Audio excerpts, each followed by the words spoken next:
Good morning, Ultra Engineers. Today we have a very special event for you. This is going to be a post-mortem You presentation just on XFORM. Now, XFORM was the internal name we used for the demo that became what you know as the current first-person game template for Ultra Engine. So today we're going to talk about all the challenges we faced when trying to make something that we wanted to play and the solutions we came up with. And we're going to have a lot of advice that is helpful for both Ultra users and for just game developers in general. There's a lot of really useful advice in here. So with that, take it away. all right. I'm Ray Blue. I worked on Cyclone and I also did level design. Pretty much a little bit of everything. I did level design, I did model import, I did some other behind the scenes stuff with Josh and Andy here, 90 in this call. He painted a lot of the models you see. So that's kind of all of our roles. So we kind of all did a little bit of everything. So when we started this back in February 2024. So the engine was kind of not what it is today, but we knew like it was gonna be better and better every update, and we said, okay, well, we gotta start thinking about like a good demo, a demonstration that people can use and expand upon and get started with the engine. So, and it also helps like what the engine actually needed to be successful for not just the engine but also for all of you. So we wanted to show off the graphical capabilities of Ultra Engine. We wanted to show what the engine could do at a graphic fidelity level. That was primary number one. We wanted to demonstrate how the tools can be used to create games because unlike modern game engines, Ultra Engine still uses brushes, but it's not your Quake brushes, it's not your Source Engine brushes. It's more like a convex mesh in a way, right, Josh? It's like Yeah. it's not like a mesh, yeah. So that makes everything so simple to use, and you can edit your levels very quickly. You don't have to go back to a model program and then re-import it. Everything can be done in the editor. So we wanted to prove that that style of game development is still viable and works very well even in 2024 and beyond, even though a lot of the industry went on to mesh tools and file and model imports. And we wanted to provide assets and example code to help you guys get started. So a lot of people come in the forums like, hey, how do I make this? Or how do I do that? Or I'm trying to make a third person game or a first person game, or I need a light to go on and off. Like, how do I do that? So we wanted to provide very simple code so everyone can just get started you know, um, and assets so people can just use without importing assets themselves. So this you could just get started right off the bat. So we had a lot of conditions. So we first planned to create everything ourselves, and that was not going to be viable. So we took to Sketchfab, and Sketchfab is really great. Um, but we had to make sure that it actually had a CCO public domain license, a CC attribution license, or an MIT license. You can filter them to Sketchfab. I don't know how valuable this information is going to be in a few weeks when Fab takes over, but that's what we did. We actually filtered through the the site that way. We also filtered through polygons and all that, but we'll get into that later. Um, if there was like a great model, but but the author was like very not vague, like didn't have a CCO license, we reached out to them, and then there was special agreement between us and the author, like the monster was an example. I think the view model was another Yeah, example where those were we the had, two. yeah. So, and those were like animated and such. So you might have to pay. So you might have to pay a little bit more. Well, we needed special licenses because we had to redistribute the models to all of you guys. So that was something we had to do. And then this made slides much smaller. So yeah, so we had a lot of this made, yeah. So beyond that, like we were limited, but we still had quite a bit of models to go through. Um, so level design, what I do best. Next slide. So this is the initial concept. So we wanted to do like this great like interior level, and you navigate through an office level, then go do like underground like bunker area, and and this is like some screenshots of that. Here we were experimenting with lighting, because we realized our the lighting calculations can improve, and the probe light bouncing can be improved also. So this is like a screenshot when we're playing with that. So how we started off this level was with something called gray boxing, and this is very common in the industry. So the idea is that you make a level out of boxes, and you shape out rooms, and you just want to make sure that the game is fun.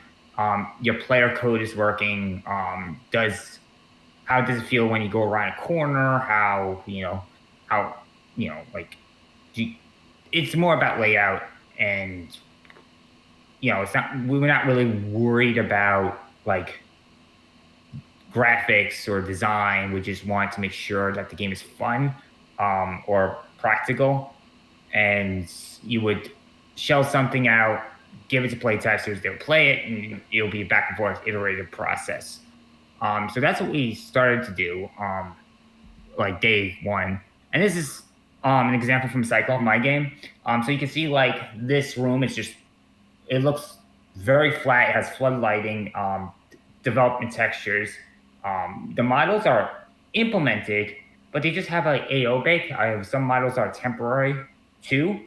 But you have the box dropper, and you have all the puzzle elements. So you can play this level straight through, even though it doesn't look as good, but the gameplay doesn't change. So if you go to the next slide, that's the final result, and that's how it ships. So it looks nicer. We have lighting, but the overall shape of the room and the solutions to the puzzle didn't change. And that's important. That's like why you gray box, because you want to make sure that the gameplay is good before you make it pretty and doll it up with models and assets. And sometimes when you add a model, it can ruin the initial flow. Let's say like you have this area, and then your artist decide to put like a giant pillar in the middle of the room.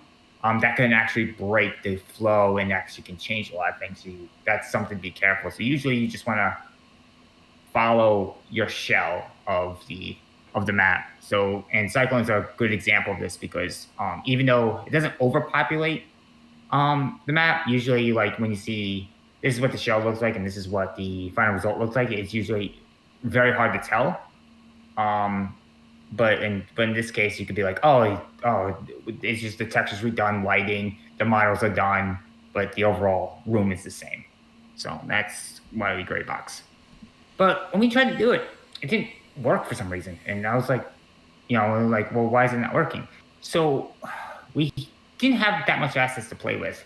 So we just had the brushes, really, and our imagination. So we were making all these empty rooms, and we were like, well, now we have to, and then we're getting overwhelmed. So like, what to actually put in those rooms? And it's like, go back a little bit. Nothing.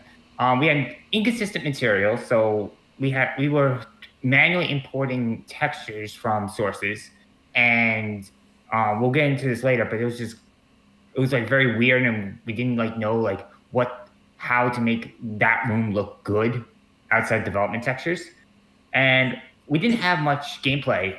So like when Cyclone was in development, I actually had gameplay to play with, and here we just had a first-person player character controller. We didn't have weapons, we didn't have enemies, we didn't have anything.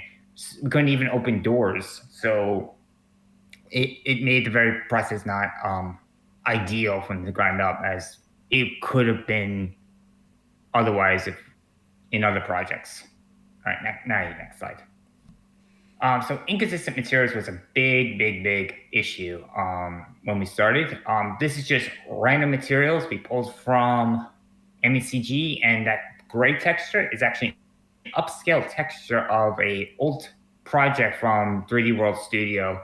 Um, and you can see like everything just clashes, and you might notice that the only thing that looks good are desaturated materials. Um, Next slide. So yeah, going back, so how was this done before? Like, why does old games like Half-Life 2 look good? They had the same limitations we do. They use BSP and you know, but they still had these issues, but it still looks good. So overall, it's just good art direction. I mean, you can't replace good artists, good people. The second thing we found was that most of the textures in games were like desaturated, like a muddy tone to them. And the textures we were finding on like PBR's websites, they were very saturated. They looked nice by themselves, but when you put them all together, they all clashed because it was just bright blue with bright red and bright yellows, and it's like it didn't have a color scheme that all like blended together. Um, Half-Life 2, this the bottom screenshot showcased how they were able to get textures to look good together. So what they did is that they made separate versions of each texture, and then the level editor would just slice up the brushes and apply different like variants of that material. So you have like a brick material, but then you have a brick material with windows in it, and then you have the same brick material with a base on it, and so on. And that worked really well for Half-Life 2. And I did the same thing in Cyclone, but it wasn't working when we tried to do it in the next slide. It didn't work really well because we tried to replicate this. We started just upscaling old textures using artificial intelligence, and they looked muddy, but it just looked dated, and it was a lot of manual work because PBR textures are more sophisticated than fling fong shading because you have not only your diffuse and normal to worry about, but now you have your metalness, your roughness, and your ambient occlusion, if any. And then you have to combine them into one material, one texture sheet, so you can put it into the material. So imagine doing that for every variant of every material you made so you can get a dated look in your game. And that was not, we did not think that was like really worth the time, effort, or energy to do that. Yeah, So if overall, you want to add like a little bit of trim at the bottom of one texture to make a variation, it's quite a lot of work when you have like when a material's made out of like 5 different textures.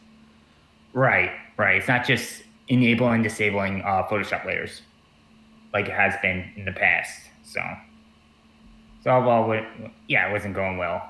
So we looked at, yeah, you can go next slide. Sorry. So we started looking at modern games, and we're like, okay, well, what are they doing, and why do their levels look so good? And we came to the conclusion that they have, well, first of all, most games these days don't have really like BSP anymore. That everything's mesh, but they do a lot of techniques that we found that we could like implement in our own system, like it's turned bevels, so we can make corners of things less sharp and less boxy, and it makes it more natural and more current gen. Material vertex painting. Since most engines use meshes in their level design, they were able to just use vertex painting on the mesh, and we needed a way to do that with brushes.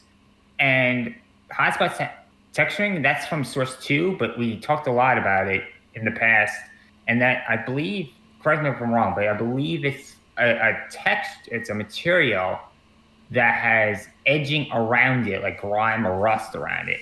And based on the size of the surface, it will conform to that shape and pick the best like way to like fill in that space so it Yeah, looks more natural. yeah, it's basically like a way to kind of UV map a bunch of models all at once.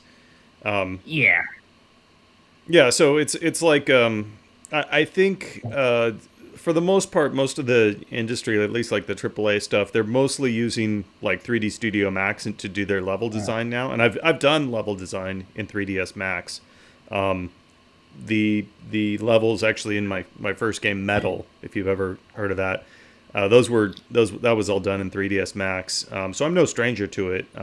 But the idea of like telling my users, oh, just make your level in Blender, that's not really a viable option. I mean, a modeling program that is designed to do everything can't be the ideal workflow for everything. So the whole challenge was we also looked at Source 2, the editor. They've gone. I like some of the things that they've done, but I think they've sort of gone overboard with. I think it's gotten kind of crazy. It's like, I mean, if you watch the tutorials for Source 2 editing, it's kind of like, well, if you want to make this kind of shape, you just tap the space key 3 times, spin around in your seat once, hold all 3 mouse buttons at once while making a circular motion, and then hit Escape, Control, Alt, Tab, and 3 all at the same time, and it just does exactly what you want. I like the tutorials are literally exactly like that. I'm only exaggerating a little bit. Yeah, it's a lot of shortcuts. It's a lot of like menus. It's a lot of like, that's why I don't do any. That's why I haven't like made like any half balance mods, because how like sophisticated and over complex the tools got.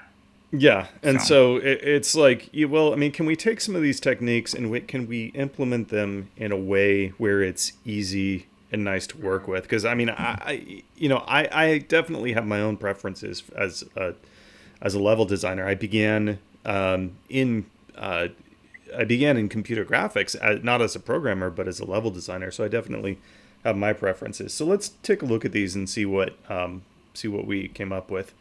So the edge turn bevels, this is a really simple, this isn't a high technology thing. It's very simple. You just add a few extra vertices right at the edges, and then you make that edge a little bit curved.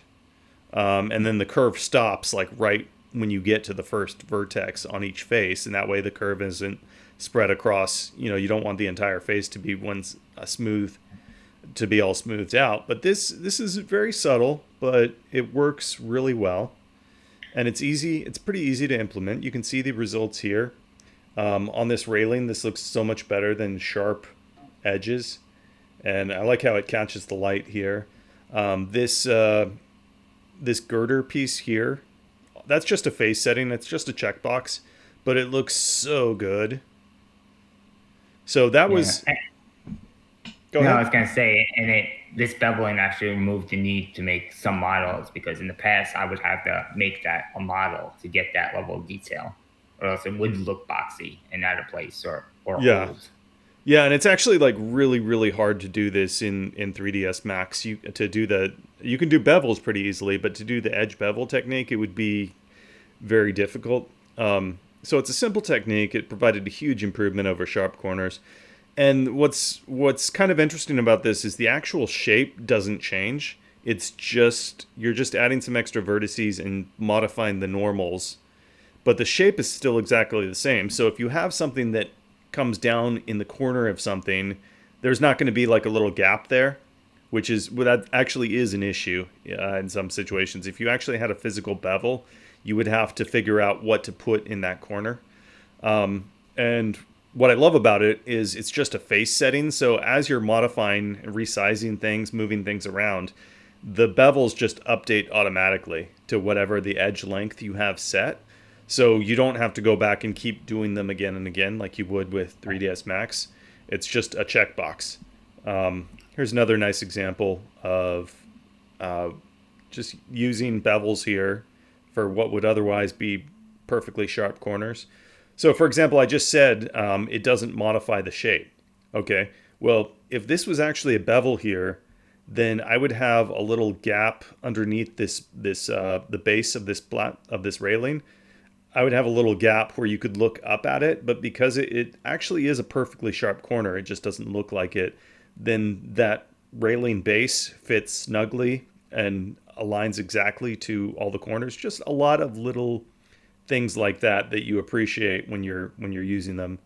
I think these steps look very nice, and this is just a flush surface here.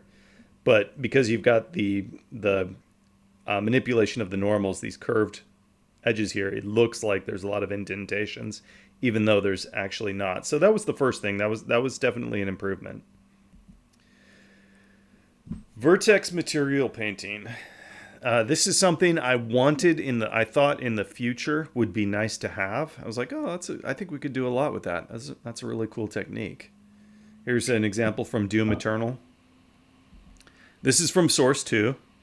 And what really struck me about this, again, you can see the same beveling technique, but what really struck me about this is it's such a simple scene and it looks so good. Like you could have the same exact thing using 2001 technology and it wouldn't look good.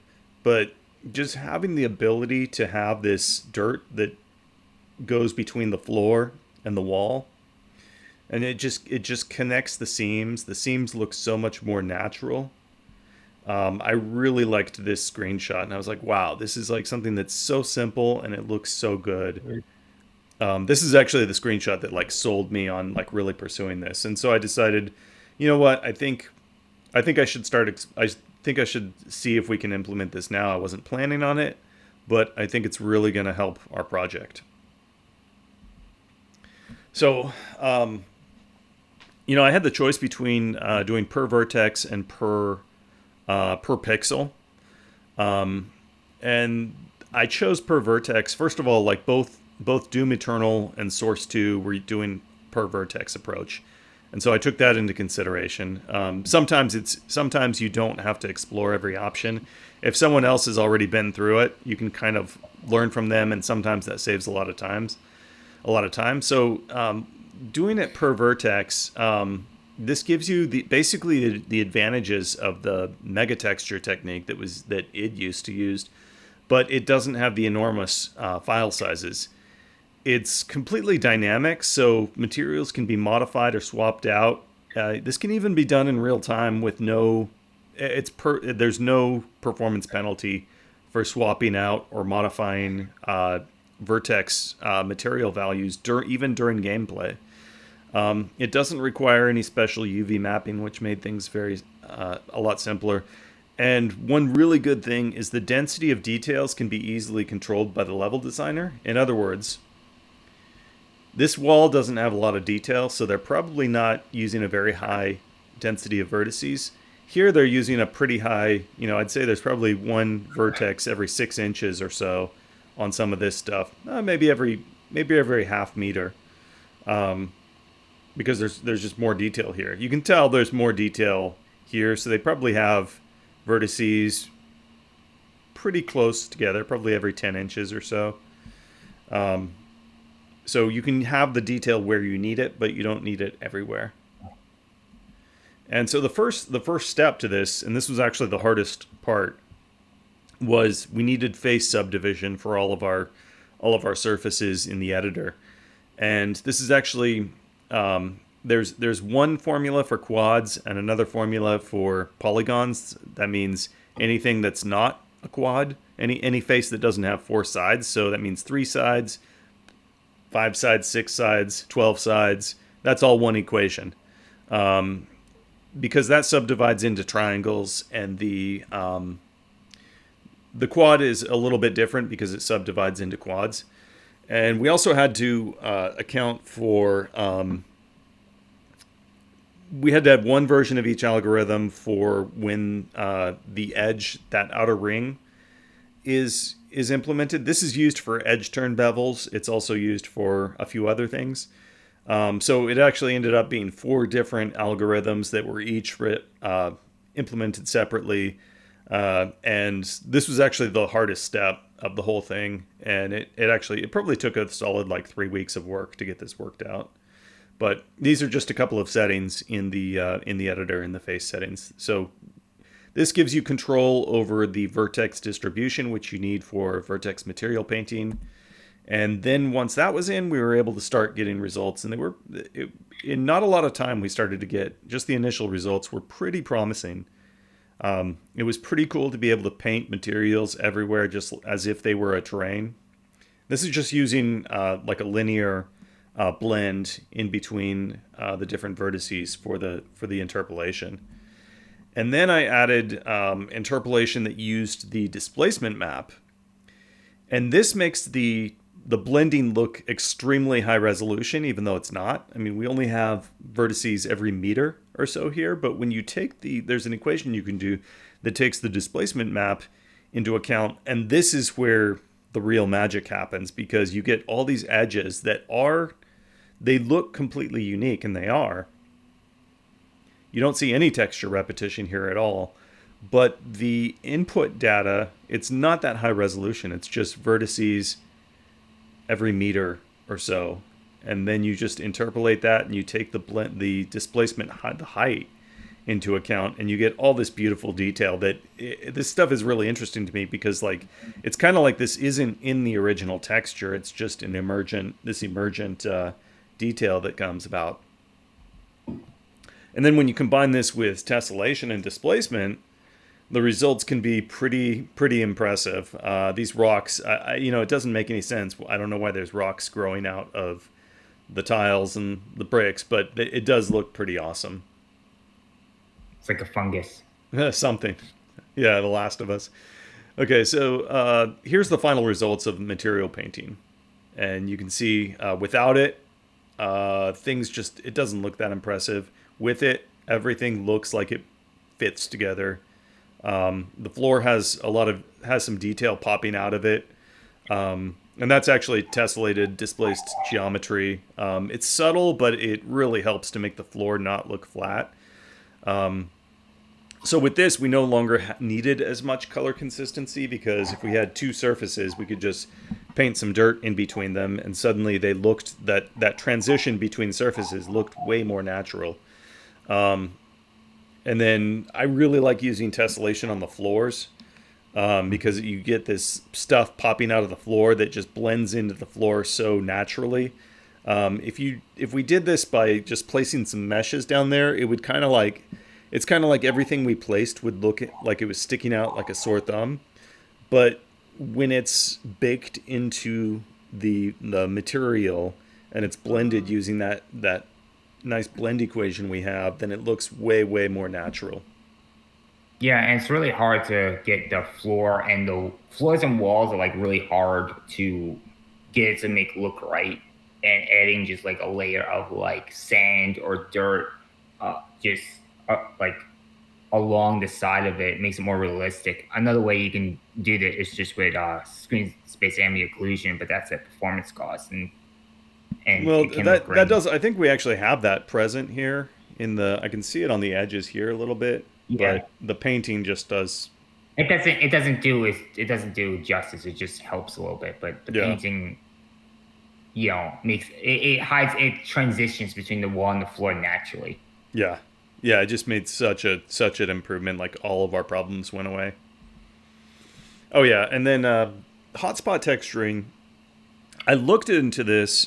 Basically, what it is you have a texture with a bunch of predefined rectangles like this, and you have a bunch of edges, and then what you do is you apply this to a mesh, and it just picks something that's a pretty close fit, and it's an easy way to get to apply the same texture to a bunch of different meshes, basically. But there are some problems.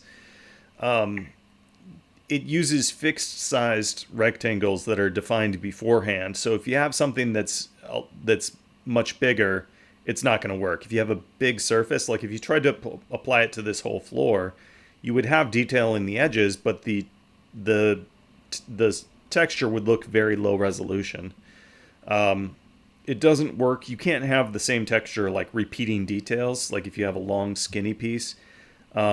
and this is just a single pre-baked texture, so you can't like swap this out and change what you want on the fly very easily. It seems like a very tedious workflow. So my solution instead was to implement. This is real easy to do. All you have to do is take a surface, take any surface that has two materials paint applied to it. Select the material you want, and there's a button in the face properties that just applies it just to the edges. There's also a button that'll add some noise, so you can click that a couple of times, and it'll make it a little bit more random.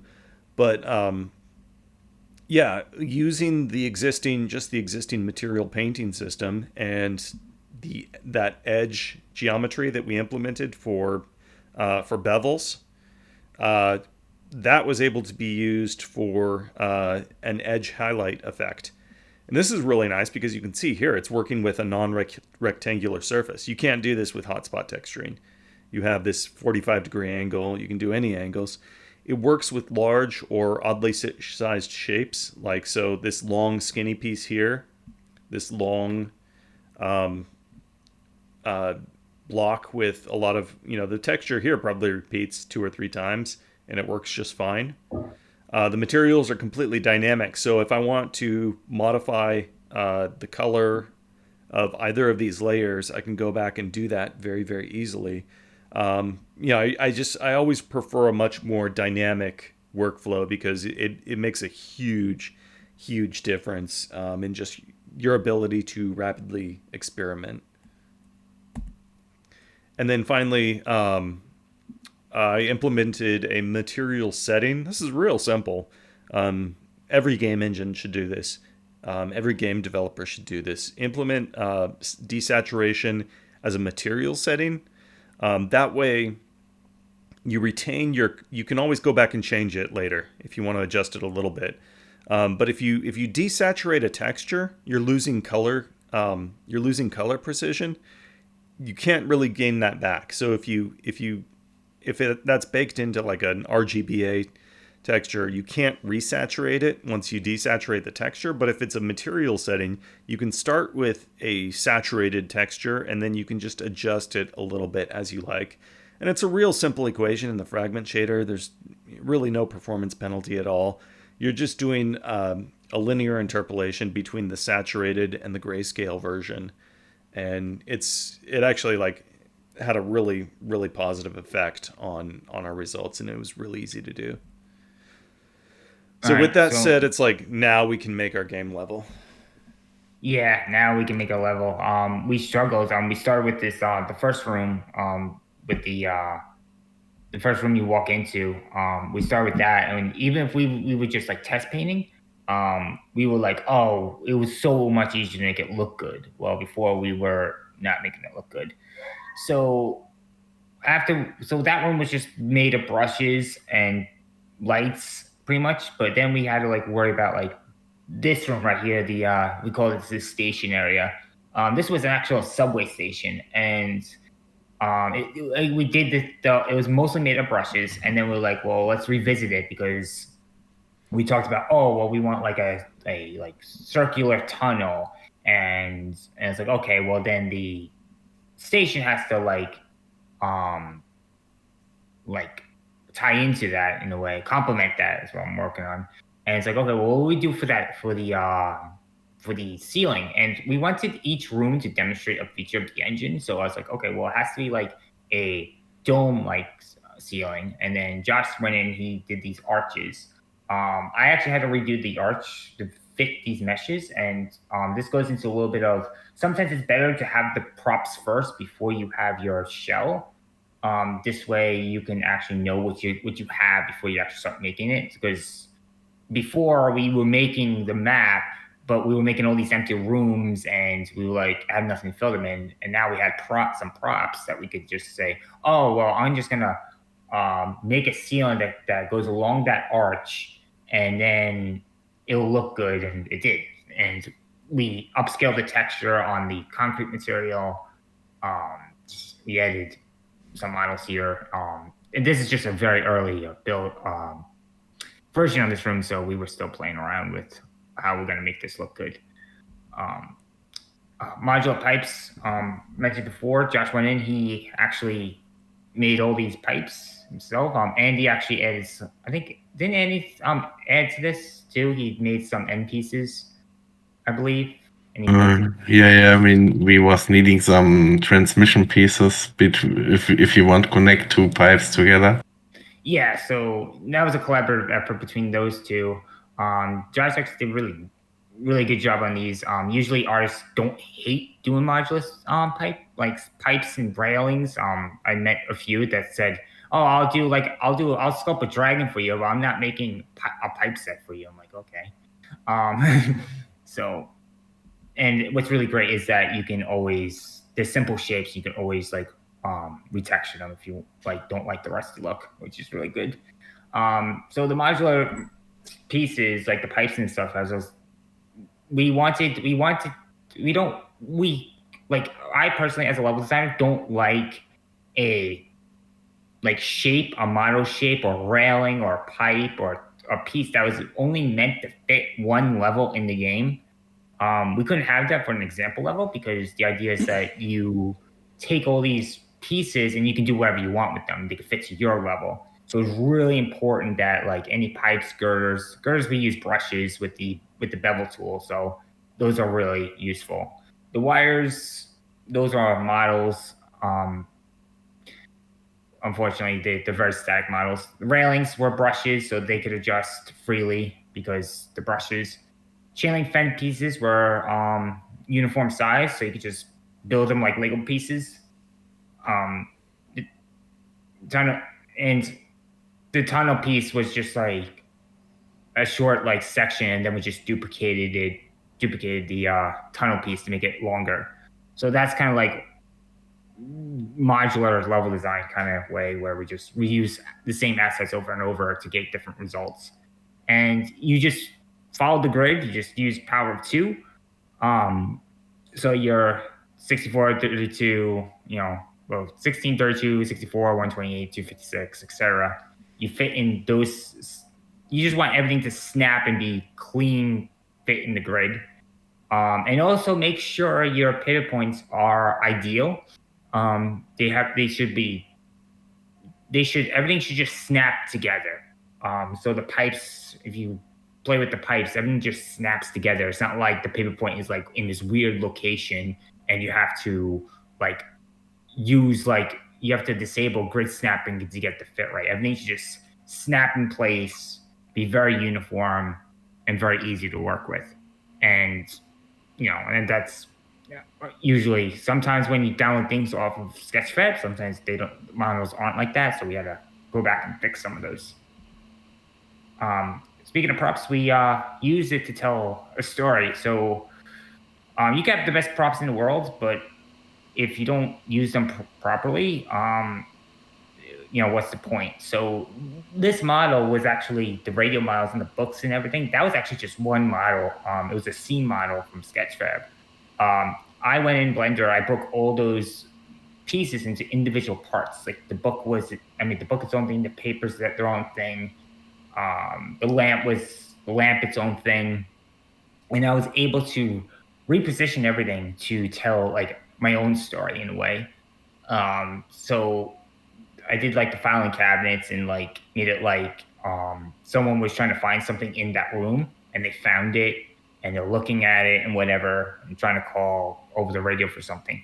So you just have it once you have the props, again, it's that thing of once you have the props, you know what you can make, or you get ideas just by looking at it. It's like, oh, I have all these props. I'm gonna make this scene instead of making an empty room and being like, oh, I want to do this scene, but I don't have the models yet. So this is sometimes you get ideas from just looking at models and saying, oh, I have an idea for that.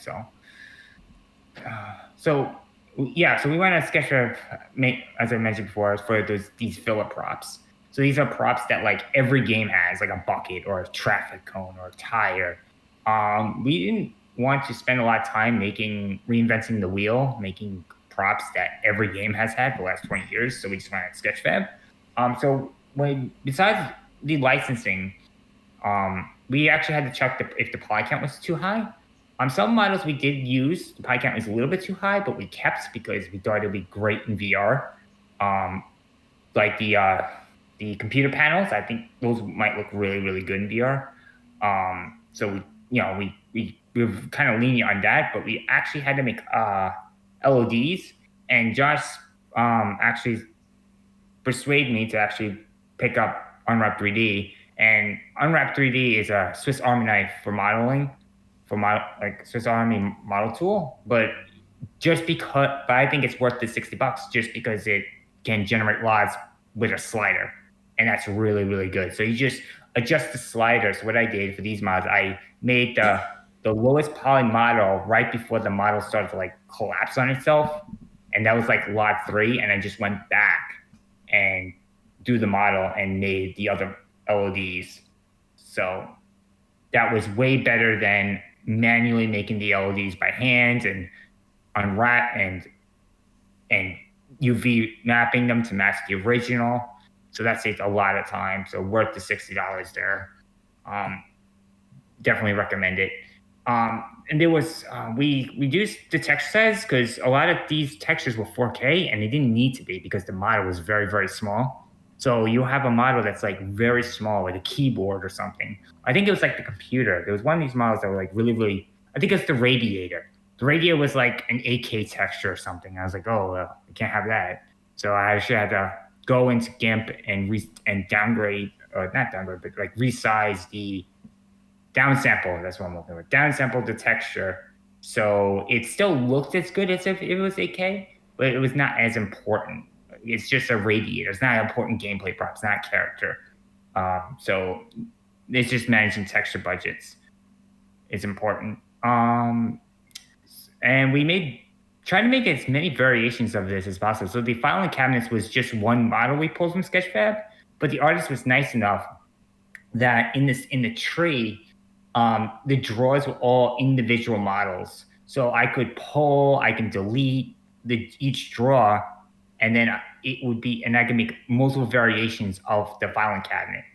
So, and I also made saved the model of just that drawer. So you can put it on tables or whatnot, or you can make it into a physics prop and you can watch enemies or whatever you want to do in your game.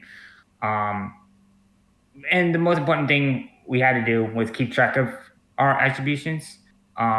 So CCO states that you have to pretty much tell that this model was made by the author, and this CC attribution, not CC. Yeah. CC attribution, yeah. So when you go to Sketchfab, you can actually just copy that notice, and I just pasted it into a text file. So I actually just had a list called like art.txt, and just any model I use or was planning to use, I just pasted in there, so I wouldn't forget. Because sometimes you just download a model and you just don't know where it came from. So just keep that in mind. So there's 3 steps slow down. So we do a block out, which we talked about before, but now we know we have some props. We know we can make our levels look good because we have the painting. So a lot of the other rooms, we did do the block out structure, but there wasn't like a period, but there was only like a period of time where it's like lingered. Like it was only there so I could just shape out the room, but I didn't really push that to the repo. I actually textured it first because to make it more interesting, but that's how we start. You just block it out. And then we had, structures. So we put some pillars, even though they could be brushes, models. We just put pillars, support beams, just something to tie everything together, make it a little less blocky. And then we fill everything with props. Yeah, so, I mean, I kind of knew this before, but I think this project, we really proved it. So, like, I mean, your first step, your BSP shell, basically, it's not BSP, but whatever. You start with this like brutalist style block out, and that you're getting something that looks like like this building, like a brutalist building, this big blocky geometric shape. And then what you want to do is you need to connect features of the geometry with your modular support structures. That would be your like the girders we made. The pipes are a great example. Even the wires, because they all align very precisely. All of those very precisely aligned modular Lego pieces, you want to fill the level up with that, and these are important because they actually connect to the geometry, so they define the shape of the level. And I mean, you could do all of that uniquely as one unique mesh in Blender or 3ds Max or whatever, but it would take forever. If you have these pre-created Lego pieces, then it just accelerates the whole process. And I tend to get a lot of ideas just by creating variations of that. And then your final step is to fill it with props. These are things that are not, they don't really affect the shape of the level. They just exist within the space. And so I think a lot of level developers, designers, your first attempt is to make a box room and fill it with props and then skip step 2. But in my opinion, step 2 is where the magic really happens. It's kind of the connecting pieces that tie the geometry together that really makes a level look like a level. And when you do it this way, it's just such a massive time saver over trying to model every single thing uniquely. So that's an approach that worked very well for us, and we actually chose I think the industrial style just works really well because there's a lot of opportunities to do that. I think Stalker and is like the best example of this style, and I haven't played Stalker 2 yet, but I'm sure I'll get a lot of inspiration with that. So that's what we found, and that's the kind of style of design that I would recommend. Yeah, so it's all about getting the right look. So we had all these assets coming from all these other places, and my concern was, will everything look like it belongs in the same world? Because a lot of artists have their own style. So here's the original map. So here's Andy's original like textures and his barrel, and he's using like the default cube map, and it looks very flat. Like it looks like it's outside actually, but you can see like that concrete wall in the back, and then like the right of the pipe sticks out like a sore thumb. Unless it's unless it's like a gameplay prop, it probably shouldn't stick out that much. Like it's part of the setting, not part of like the gameplay or the puzzle. Also, what I did here, just really quickly, just quick level design tip. So I made this pipe here go up and around and into where you're supposed to go to catch the user's eye. So the reason why it's red is so it catches your eye, but it was a little bit too saturated because it kind of clashed with all the pieces around it. So with the saturation setting, we can actually make all the, just by a little bit. I think we turned this down to like 64 from 100, and that's all we need to do. But now the wall textures and everything looks like it belongs closely together as a setting. So nothing is as vibrant.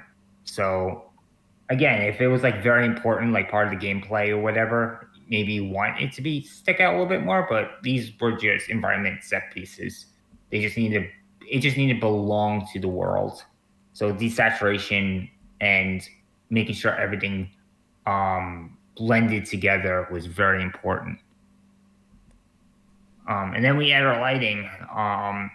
So we just set the ambient light to black.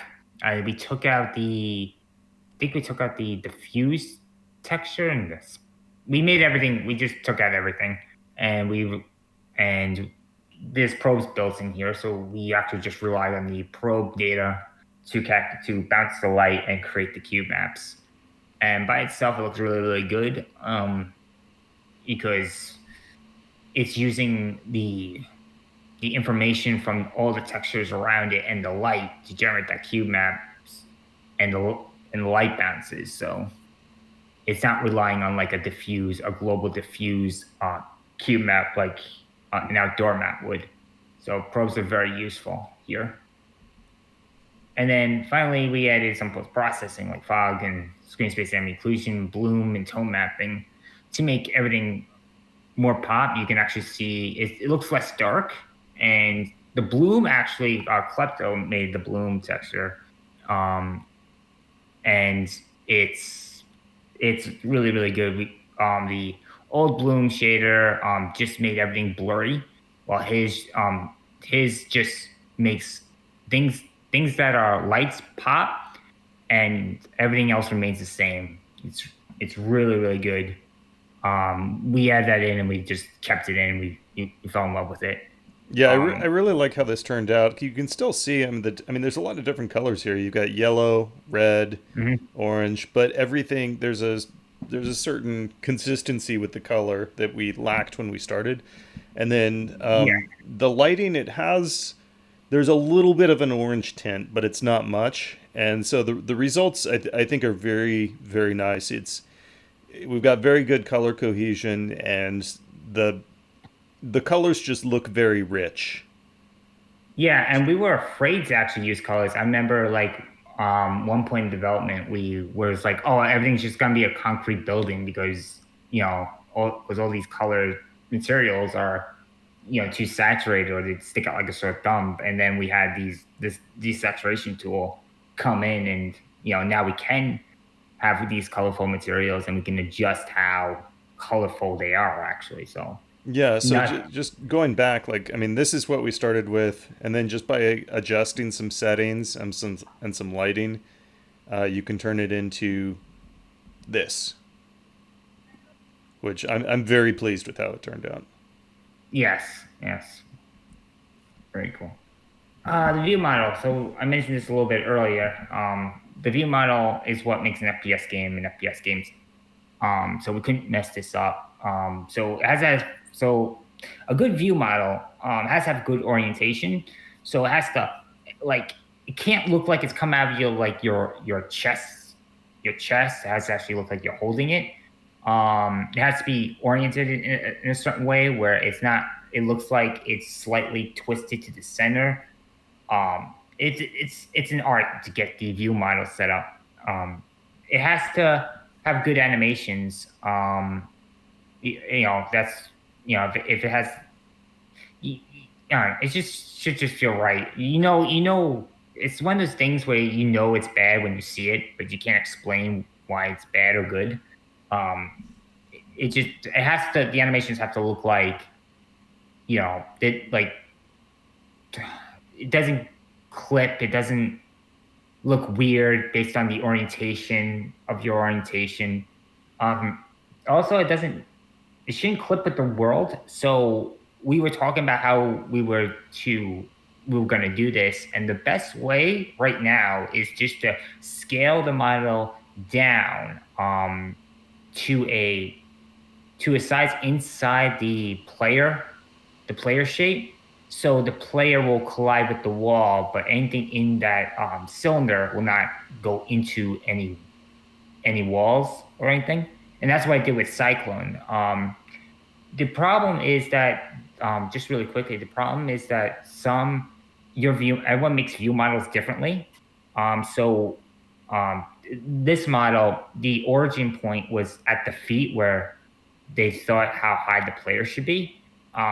So what we did is that we made a pivot, and then we took that model, we scaled it down, and we adjusted it and everything, and then we parented that model to the pivot. So the pivot was now the new origin point, and then that's the camera reference. Yeah, and the And view model it's tiny in the game. It's yeah, this tiny little thing that's right in front of your eyeball. yeah, and then we discussed like technical ways to to keep the orientation and everything, but it was out of the scope of this project. So, but right now it just looks really good Yeah, with what it it turned out really nice. And like one last thing about view models is like if anything is wrong at all, it will be extremely apparent. Anything wrong Yeah, with the normals, anything wrong with the animations, anything wrong with the mesh, you will definitely see it because it's right up in your face and you see it all the time. So view models are really tricky. Yep, and they're also probably the most high powered thing you're gonna make in your game because, and it makes sense because it's in your face like most of the game. So, and this is a screenshot of like what we did is that I just made a camera. I put it the origin of the worlds. I put the pivot point in the origin of the worlds, and all I did was resize the view model and reposition it, and just launched the game, and it just looked at what the view model looks like. And this is kind of an idea of what an example of a good view model. It's on the bottom right side of the screen. The muzzle's not looking straight forward. It has like an angle, kind of. I can't tell you the exact degree angle, but it has like a slight angle where the barrel lines up with the center of the screen. So when you shoot, it makes sense that the center of the screen is actually where you're shooting because it's kind of a lie. It's all smoke and mirrors. That's not how guns work, but it works. And this is why I consider it like a good view model. It's not coming out of your chest or anything. So staging. So like surprisingly, like near the end, Josh was like, "Hey, let's get this done in 3 weeks. It'll be part of the next update." So we're like, okay. So staging was done with the components. We experimented with the component system before, and we're trying to figure out how we should sell the component system. And we made very complex components, very sophisticated components, and we just made everything just simplified to create these modular pieces that just did one thing mostly. And the I/O of the map, what I usually refer to, we wanted to demonstrate, like, oh, if you press the button, the door will open. And Josh actually went all in on this. He created a whole scene of like the box falling over, and he did the tunnel with the lights, and he only did that with the simple components, very simple components that were included, and he just did it in a way with just very simple things without adding additional code.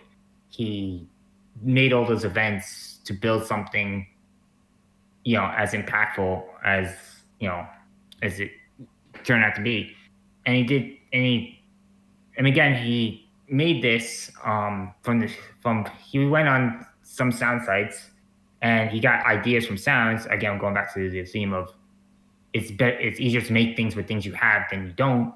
And he's like, oh, I'm gonna make this, and I'm gonna I can do this, and he did everything without any code. So, Josh, this is more you did most of this. I kind of just made the rooms and everything. So if you have anything to say about this step, go ahead. Yeah, it was. I mean, this was not something I was thinking about really, and it didn't at first. Like 2 weeks before release, we had basically no sound in the level.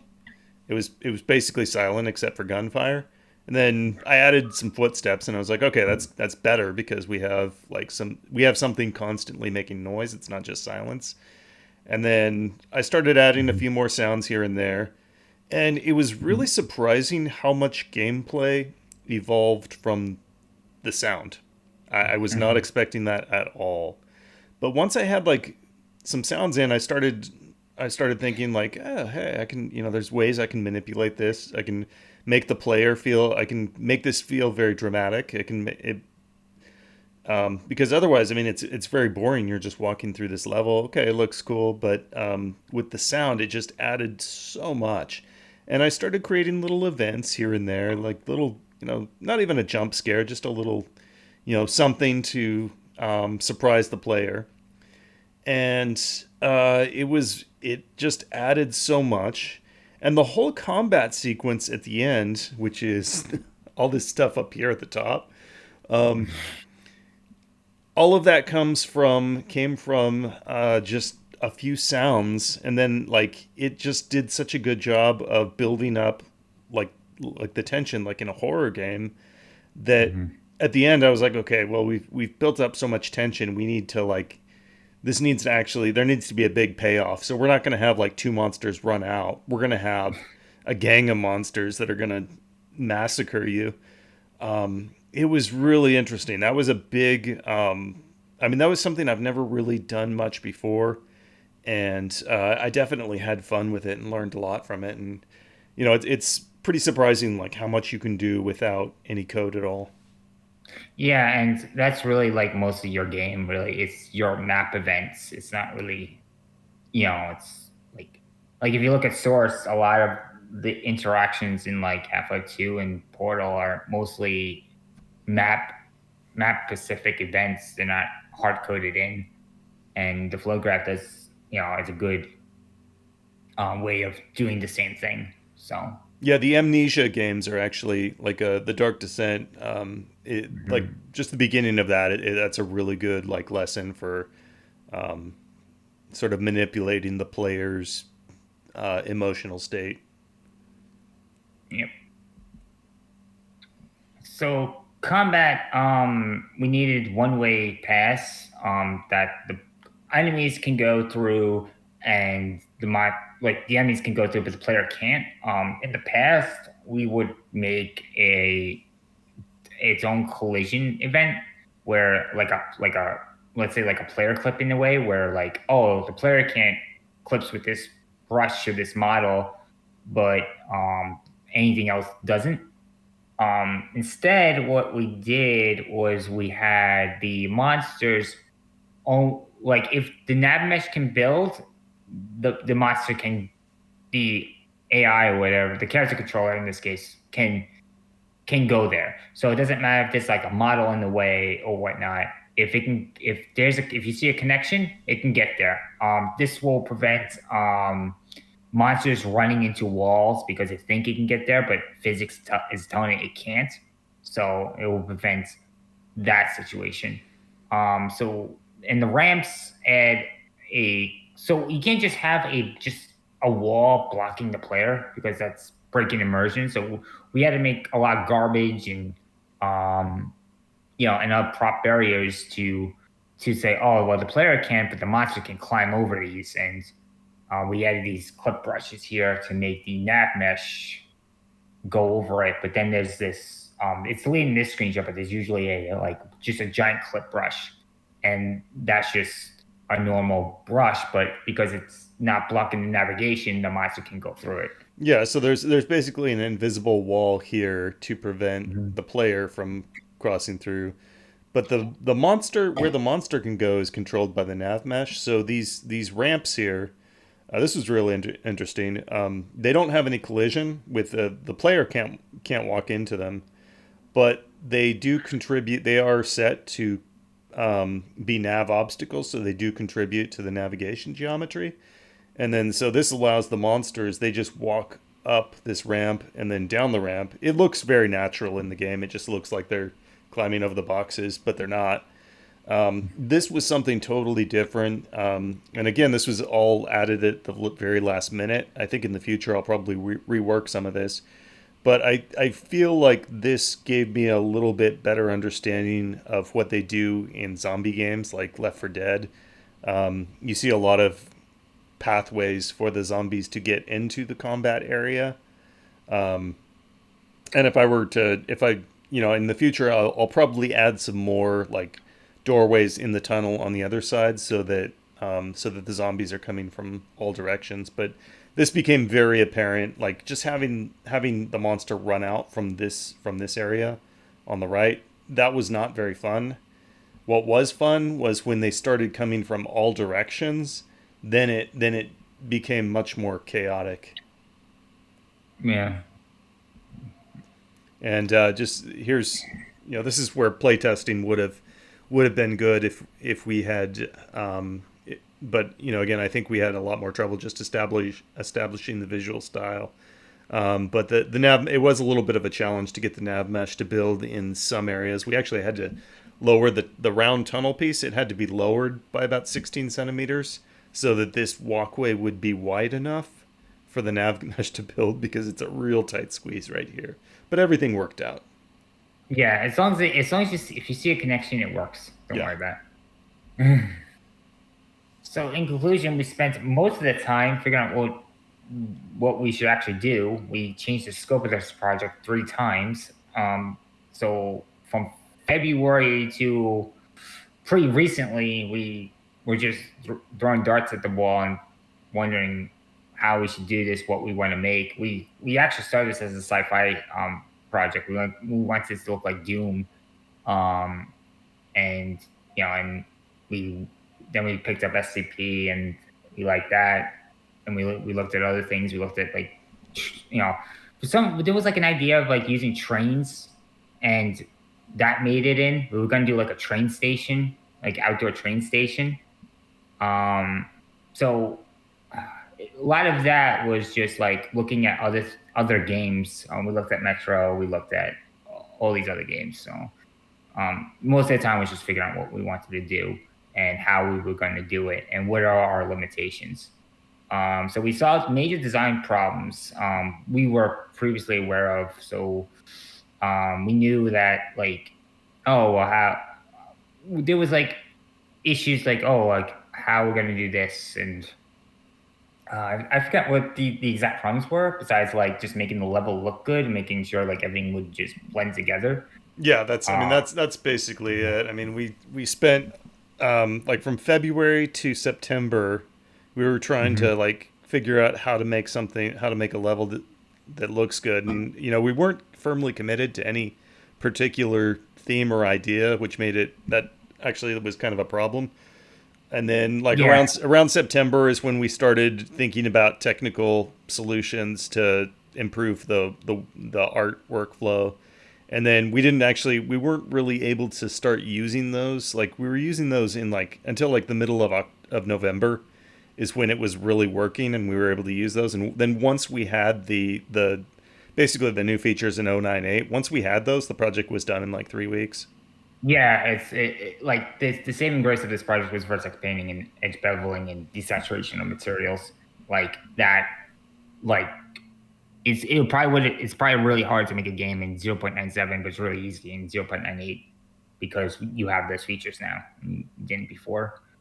Yeah, it's just so much easier to make something that looks good without a lot of time. It would have been possible, but it's just so much more. Everything's so much more like dynamic and flexible and easy to work with now that we can easily churn out content now. Yeah, I think you could make a game that looks like Source 1, but now you can make a game that looks like Source 2. So better now, but better. So we struggled for months, but once we had all of our tools in the right place, we were able to. The project just took off. Once we knew that we could just go on Sketchfab and just download things, and we could fix models up, and we had Andy painting everything last minute, like yeah, which is kind of crazy. So all the meshes basically were painted. He did everything in like 2 weeks. Yeah, he's very quick. Yeah, he did a great job though. I also painted some things really quick because I was like, oh, well, that's a lot for Andy. I better, paint, like at least do the crates and everything. So, so everyone did a little bit of everything. So, but the best part is that you don't have to implement new technologies in Ultra Engine because they're already there. So you can just skip 80% of all that and just jump in and make your game with the tools available. And it's been now making AAA level games, quality level games are now easier than it has ever been. It really is. You don't have to have the same. Like it's easier to make a game, a good looking game level now than it was in like the days of Quake. Yeah, and you don't have to worry about you don't have to make technical solutions because Josh already did that for you. So final result. We have a single level that anyone can expand to. So our goal was to just make a map where, there's like a door at the end. The janitor's break room, there's a yellow door at the end. We want to make sure that anyone can just delete that door and just expand upon it and just continue doing the same things we were doing. And we kind of limited our tree to what you guys have. So we use the integrated asset browser, and we use Sketchfab. We made some of our mobile models, but we mostly use the things you have access to. So you can continue that map further down. We demonstrate the engine's features. So we demonstrated a lot of things. We demonstrated how to use brushes to make hallways, rooms, great ways to use the bevel feature, great ways to use material painting, um, great ways to use the model, how to use models appropriately, how to use the flow graph. There's also in each room was lit differently to show like, oh, well, you can light a room with just an emission texture. You can you can do like an art ceiling by like using the Vertex tools, and you can create a window frame on a side on like an angled wall with a refraction glass material. So we really were very diverse in our mapping solutions. Um, all the components are highly reusable. They're very simple. Again, they were very complex at first, and Josh went in and sized them down. They're as lean as they're going to get, but they're very, very reusable. And all assets can be used in your game. Just I think you have to just include that the attributions, because those artist attributions carry over. But you can use the monster, you can use the gun. You don't have to worry about it. As long as it's an Ultra engine, you're fine. And overall, it's pretty fun. I mean, games should be fun. Yep. Yeah. So thank you guys. That was a really interesting project, and I learned a lot of things that I was not expecting to. Yeah, we went through this. We had 74 slides. We could go on all that. We had we went to say a lot of things before, but we, Yeah, I think this is the stuff that's the most actionable, helpful advice. So are there any questions about the project? Thank you. You can type it in, or you can shout out. Yeah, you can type too. Yeah, so that's the first-person shooter template. It's available now in Ultra Engine and Ultra Engine Pro. You can download it, create this from a template, and start making your game immediately. Yeah, and now we have Lua support. Now you can make a Lua game. Oh yeah, so. It's all working in Lua now. I have one more item I want to address. So last week I was reading out people who I promised I would read out everyone's name who added their review on Steam the previous week, and I got my list from I think Steam was showing the reviews kind of out of chronological order. So somebody I missed someone, and I read someone who had written their review the previous week. So I want to thank Timmy for his review on Steam.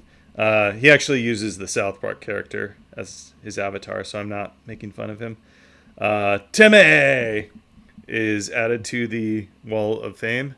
And actually, I'm actually going to read off the list of people who have added their review to Ultra because it really, really helps. Your thumbs up on Steam, it will help to improve our ranking on Steam. It will help when the engine goes out of early access to the full release.